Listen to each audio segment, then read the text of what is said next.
Ever felt like you were born into a family where your presence was just background noise? My name is Madison Lane, and growing up, I wasn't the daughter. I was the shadow.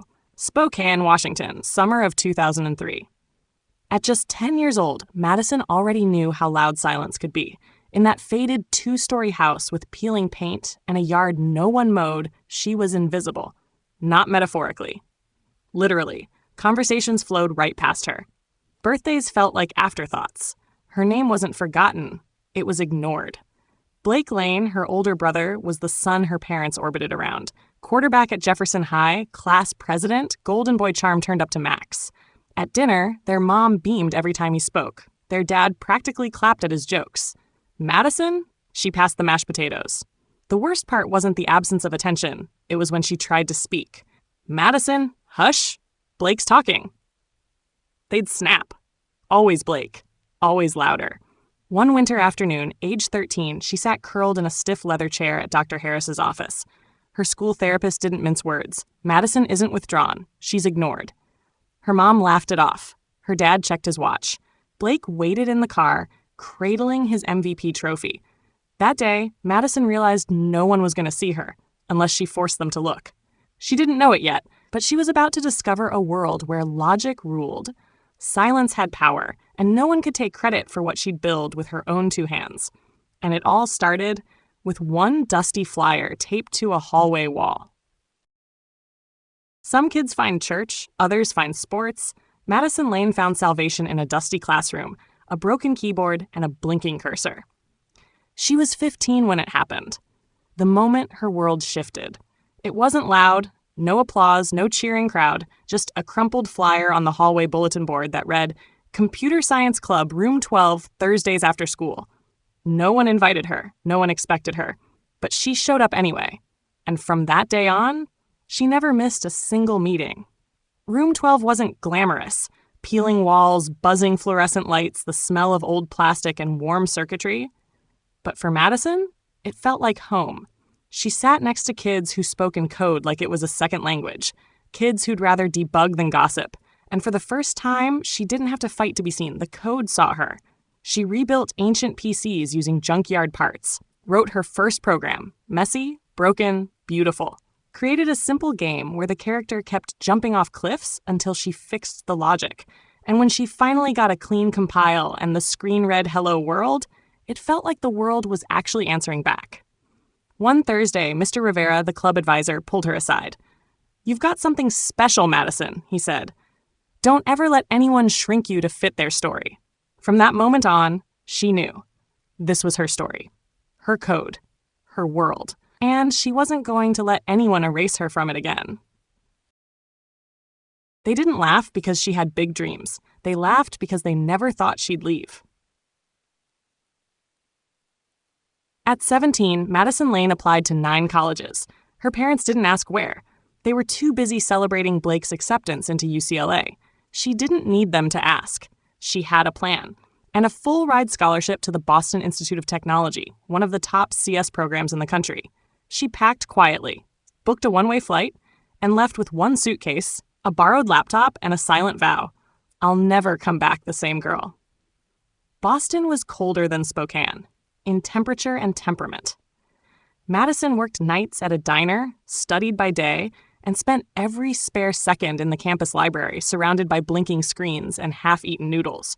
While her classmates were at frat parties, she was perfecting an encryption module for her senior capstone. She didn't have time to fail. She didn't have room to doubt. 4 years later, she didn't just graduate, she graduated valedictorian, and by the time the ink on her diploma dried, she had a job offer in hand. Her first gig? Joining the cyber defense team of a Manhattan-based firm tasked with securing a global financial institution. A year later, her code stopped a breach that could have cost millions. The quiet girl no one believed in had just saved a bank, and no one saw her coming. But Madison, she'd been preparing her whole life for this moment. Because sometimes the invisible ones turn out to be unstoppable. They told her she'd never have anything of her own. At 31, Madison Lane held the keys to something no one else had given her, a life she built from the ground up.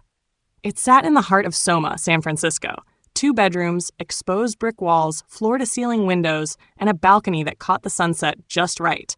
The moment the realtor handed her the folder, Madison signed without hesitation. Then came the keys, cold, heavy, and real in her palm. This wasn't luck. This was earned. She didn't buy the condo to prove anything. She bought it because for the first time in her life, she could. No cosigner, no parent, no one else's permission. It was the reward for 1,000 late nights, missed birthdays, double shifts, and every line of code that finally compiled at 3 a.m. Moving day wasn't glamorous. Just takeout Thai, discount wine, and friends who'd seen her rise from scratch. They sat cross-legged on the hardwood floor, surrounded by boxes, laughing under dim fairy lights. Lisa raised her glass. To Madison, the quiet girl who turned silence into strength. Madison smiled. She didn't need a mansion, this 2-bedroom apartment with squeaky floors and a stubborn doorknob. It was hers. And for the first time in her life, she wasn't just surviving. She was home.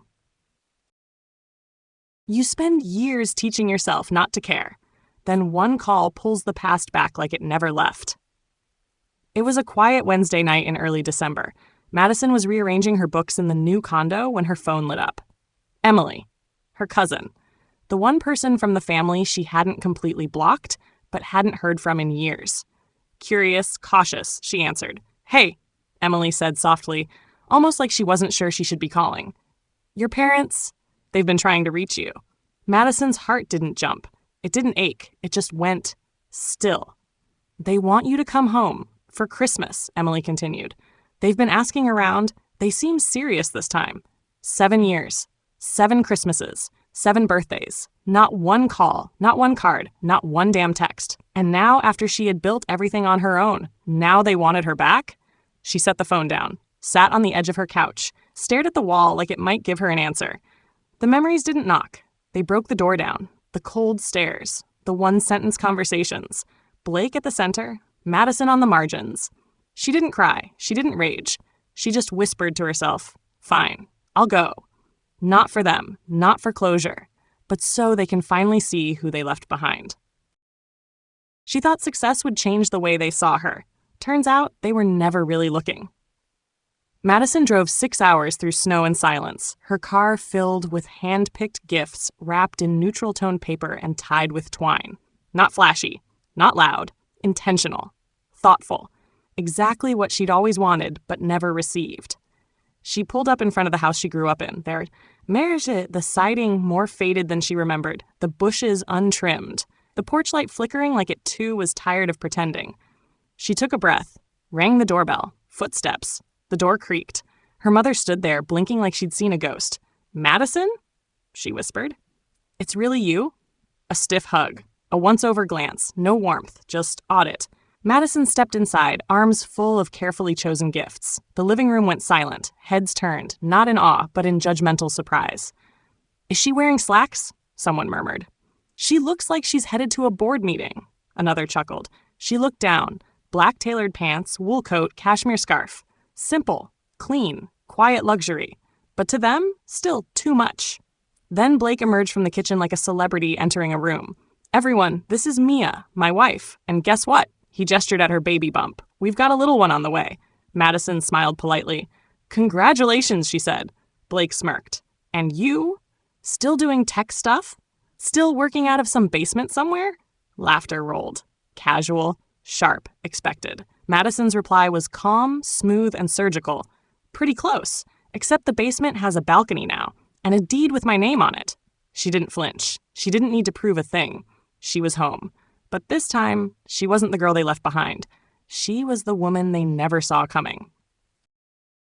You leave the past behind, but sometimes when you walk back through that door, it's all still waiting, exactly where you left it. Christmas dinner was loud, not with joy, but with the kind of noise that always left her feeling small. They sat her at the far end of the table, next to the kitchen door. The chair wobbled. The smell of fried onions filled the air. And the conversation? Nowhere near her. Blake held court like always, animatedly describing his next big thing.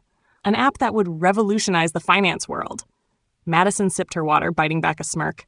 Another half-baked startup pitch. Another empty promise.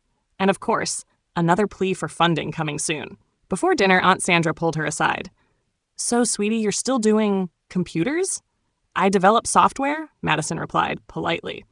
Sandra winced. "Right. Must be pretty dull work, huh?" Uncle Roy chimed in next, cracking open a beer.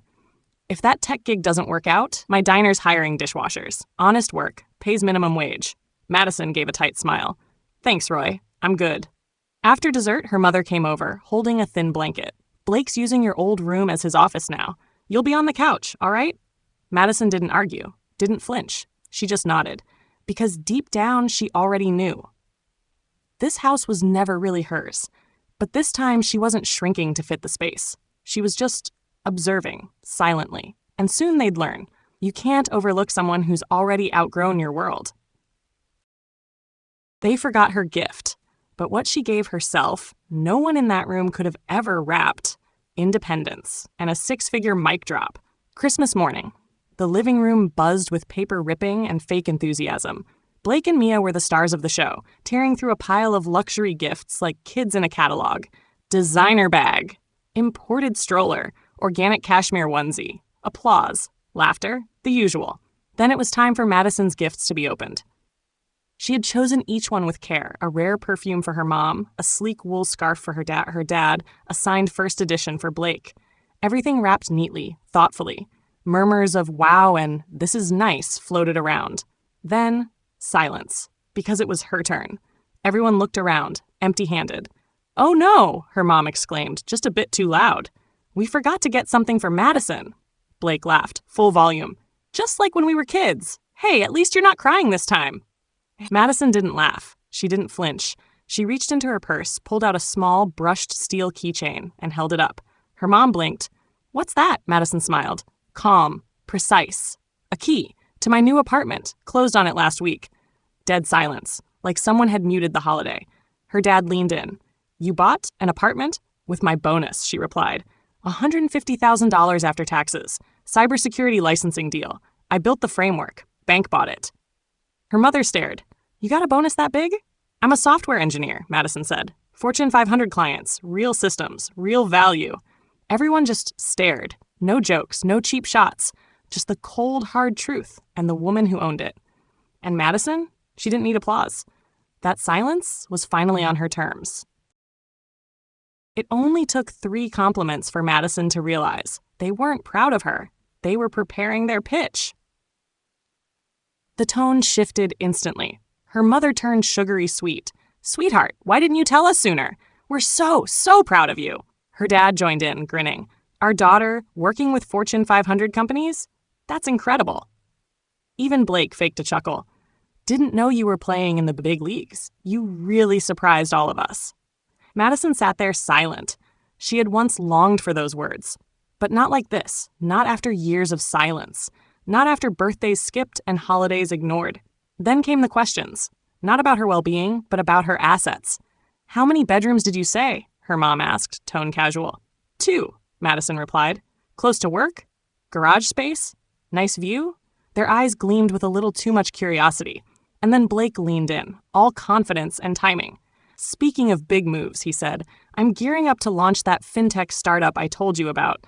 It's a really promising idea." A pause. A smirk. "Only problem is, we need about $200,000 in startup capital." He said it like she should be flattered, like it was a privilege to be asked, like they all knew she'd say yes. "With what you're making," Blake added, "that's probably nothing to you, right?" Madison's smile froze. She scanned their faces. The same faces that once laughed at her for joining coding club, that called her job boring, that made her sleep on the couch. Now they saw her as a bank. She leaned back, her silence louder than any rejection, because this wasn't family pride. It was calculated convenience. Sometimes the most powerful thing you can say is a single word, not screamed, not sobbed, just said. No. Madison set her glass down. She looked at Blake, then her parents, all 3 staring at her, expectant, confident, entitled. She smiled, just barely. No. Silence cracked like glass. Her mother, you mean no? Madison didn't raise her voice. She didn't need to. I mean, I'm not giving you $200,000. Not for a startup that doesn't exist. It's not for someone who's mocked me my entire life. Not now. Not ever. Her dad leaned forward, trying to salvage tone. But we're family. She cut him off. Were you family when I had to find my own apartment the week after graduation? Were you family when you paid for Blake's college but left me working nights just to stay afloat? Her mother tried the old excuse. We were struggling back then. No, Madison snapped. You chose where the money went. And it wasn't me. No one laughed now. No one spoke. She stood up slowly, voice firm, controlled. I'm not that quiet kid anymore. I didn't come back to be forgiven. I came back so you could see I made it. Without you. And then she walked away. Past their stunned faces. Past the tension thick in the room. Not out of anger, but out of clarity. Because sometimes the cleanest break is the one made standing tall, with your name, your worth, and your voice intact. When you stop playing the part they wrote for you, they call you the villain. But Madison, she wasn't interested in their story anymore. She was writing her own. She left that house without slamming the door. No screaming, no final argument, just a calm exit and a quiet kind of power. But as soon as her car hit the highway, the retaliation began. Her phone lit up. Voicemails, texts, missed calls. You're so ungrateful. We're your family. Blake just needed help. How could you? She pulled into a rest stop, hands steady, heart clear, opened her phone, and blocked every single number. Then came the side messages. Aunt Karen, Uncle Rick, even a cousin she hadn't spoken to in 8 years. You've abandoned your family. Your poor mother is devastated. We always knew you were selfish. Madison didn't reply. Not because she couldn't, because she didn't owe them her voice anymore. Only one name stayed unblocked. Sarah. That afternoon, her cousin called. Madison, it's wild out here. Your mom's calling everyone, spinning it like you're some millionaire who refused to lift a finger. Madison laughed softly. Let her. Sarah hesitated. Does it bother you? Madison looked out through the windshield, the road stretching wide ahead, winter sunlight cutting through clouds. No, she said. I'm not who they say I am. I'm finally who I say I am. For most of her life, Madison mastered the art of leaving. Then Ethan came along and taught her what it meant to stay. He didn't try to fix her. He didn't press. He just listened and let her be. They met one afternoon in March in a quiet coffee shop tucked behind her office building. Ethan, a freelance designer with gentle eyes and a calm that felt like safety. They were both used to walking alone, but with each other, it didn't feel like giving up independence. It felt like finally having a place to rest. They started building something neither of them had before, a life, a shared one. Sketching out future plans like 2 kids with crayons, a cozy house with a front porch, a corgi named Moki, a 2-week trip to Japan, Kyoto, Osaka, Nara, chasing temples and street noodles. Nights were quiet, cooking side by side. No need to fill the silence, just peace. They made lists together, temples to visit, ramen shops to try. Alleyways to get lost in, on purpose. Madison no longer counted missed calls from her family. She counted smiles, counted mornings without anxiety, counted the tiny, ordinary moments that whispered, "You made it. This is yours." When they can't control the narrative, they'll rewrite it without you. But Madison didn't flinch. She was too busy living a life they swore she'd never have. She's probably into something shady. No one makes that kind of money legally. That was her mother's latest rumor, relayed by Sarah via a quick, apologetic text. Madison read it, then exhaled and smiled. Not out of spite, not out of anger, but with the calm certainty of someone who knew. People don't question your morals until they can't question your success. On the balcony of her San Francisco condo, city lights glittering below, Ethan beside her, a glass of wine in hand, Madison felt nothing but peace. She didn't need to defend her life. She lived it. Love. Freedom. Real success. The kind built in silence, not for applause, but for herself. Just last week, she'd been promoted to head of engineering. Top 1% salary. Her boss told her plainly, "You're not just good, you're irreplaceable." They celebrated with friends. Ethan popped champagne under the fairy lights. Laughter filled the room. Madison stood still for a moment, soaking it in.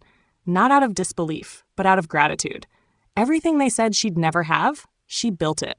Brick by brick, on her own terms. No regrets, no apologies, and not a single look back.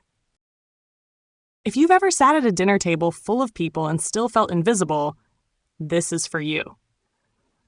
I'm not telling this story for sympathy. I'm telling it because someone out there is still trying to shrink themselves just to fit inside a family that never saw them.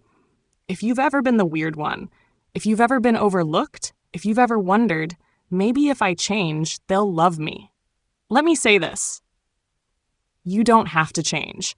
You don't need to earn your worth. You don't need permission to choose yourself. Family isn't always where you start. Sometimes it's where you outgrow. And if you're in the process of building your life from scratch, keep going. Quietly, boldly, unapologetically. You don't need their applause. You just need your truth. I chose me, and you can too.